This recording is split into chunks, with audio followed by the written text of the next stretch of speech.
Assalamualaikum warahmatullahi wabarakatuh. Halo semuanya teman-teman. Pada video kali ini kita akan membahas mengenai analisis mikroba air.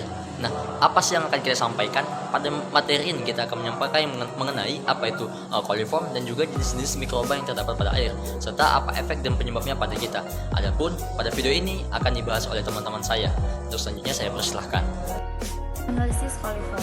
Analisis coliform adalah analisis bakteri yang dilakukan pada badan air yang telah tercemar.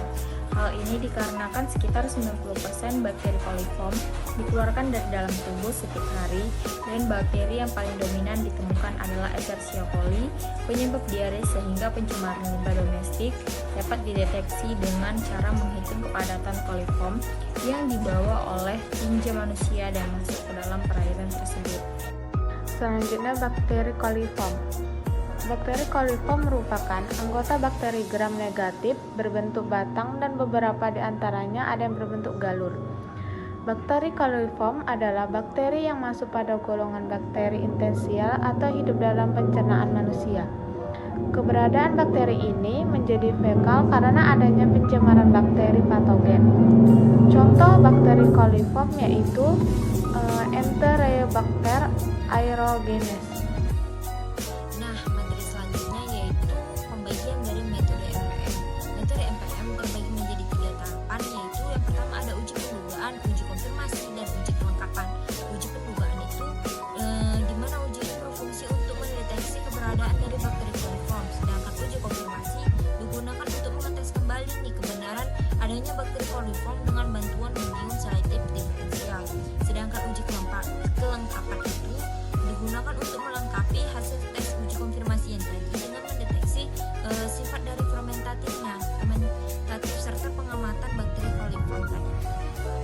Escherichia coli merupakan bakteri bersifat patogen, bertindak sebagai penyebab utama morbiditas dan mortalitas di seluruh dunia.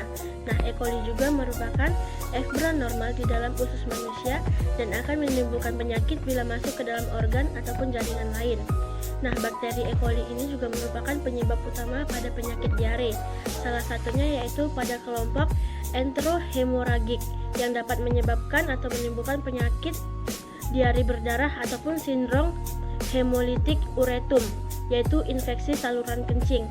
Nah, pada manusia ditandai dengan manifestasi klinis yang luas, mulai dari tanpa menunjukkan gejala klinis ataupun asimptomatis sampai terlihat adanya diare berdarah atau tanpa berdarah. Oke, selanjutnya kita akan membahas mengenai Enterobacter aerogenes, merupakan bakteri nosokomial dan patogen yang dapat menyebabkan infeksi opportunistik. Di antaranya yaitu infeksi saluran pernapasan bawah, infeksi kulit, saluran kemih, dan sepsis. Enterobacter adalah genus bakteri gram negatif, anaerobik, fakultatif, berbentuk batang dan tidak membentuk spora, yang umumnya merupakan keluarga dari Enterobacteriaceae.